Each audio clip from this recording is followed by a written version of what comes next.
I'm recording every lie. I'm archiving every distortion. I am Ibrahim Traore, and today I'm pulling off your masks.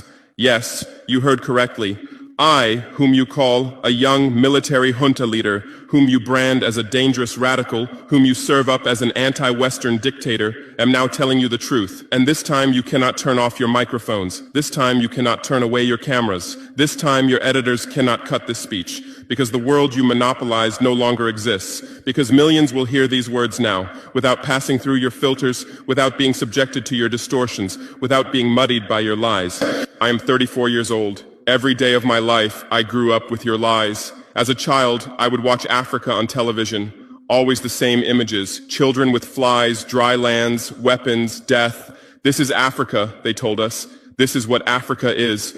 And we believed it. We were ashamed of ourselves. We were ashamed of our own lands, of our own people. But then I grew up. I read, I researched, I questioned, and I understood that the Africa you showed us wasn't real. The story you told us was a lie. The fate you imposed on us was a script you had written. For years, how have you portrayed Africa? How have you shown it? How have you sold it to your viewers? As if we were creatures who had no share of humanity, as if we were savages left outside of civilization, as if we were wretches waiting for you to save us. Every day, every hour, every minute, the same story plays on your screens.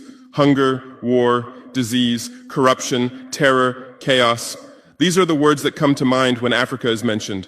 In your Africa dictionary, there are no other words. No hope, no success, no development, no resistance, no honor, no pride, no victory. So I ask you, New York Times, Washington Post, Guardian, Le Monde, have you ever made Africa's successes your headlines? How many times have you written about Rwanda's technology miracle? How many times have you shown Ethiopia's reforestation project? How many times have you praised Botswana's democratic success? How many times have you described Kenya's entrepreneurial ecosystem? No, because these don't fit your scenario. Your Africa cannot be successful. It cannot, because then how will you legitimize your exploitation? If it's not in need of help, how will you intervene? If it's not backward, how will you look down on it? Have you ever asked yourselves, has any editor sitting at their desk, any news director in a meeting, any columnist at their keyboard ever thought, why are the people of the world's richest lands poor? Here are the numbers for you, real numbers. Africa owns 70% of the world's cobalt reserves. Your cell phone, your computer, your electric car won't work without cobalt.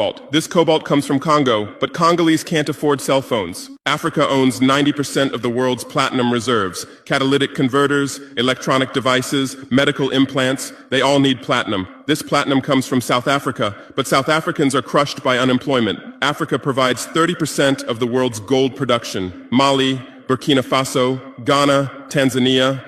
Gold flows like rivers from our lands, but our